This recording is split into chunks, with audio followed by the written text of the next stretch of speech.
With the sunroof halfway open, unclip the leading edge of the sunroof headliner. Use a dull knife to help pop the clips free. This is a view of the clips between the liner and the roof assembly. Slide the sunroof headliner forward and out of the top of the sunroof opening. Next, remove the locking clip from the front of the sunroof cable.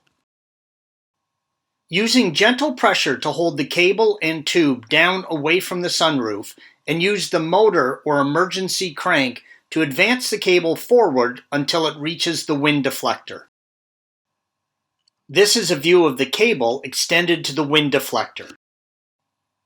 Working in the trunk, remove the driver's side trunk liner. There are several clips that will need to be popped free before it will come loose. Unbolt the sunroof motor and bracket, red arrows, and unclip the guide tubes from the motor, green arrows. Disconnect the power plug and remove the motor. Push the cable backwards until the teeth are exposed and carefully examine them. They can become flattened and worn and not engage the gearbox properly. If the teeth are worn, extract the cable through the sunroof opening and replace it with a new cable.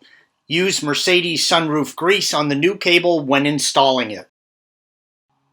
If the teeth on the cable look good, the problem is probably the gearbox. Install a new or good used gearbox and reinstall the motor.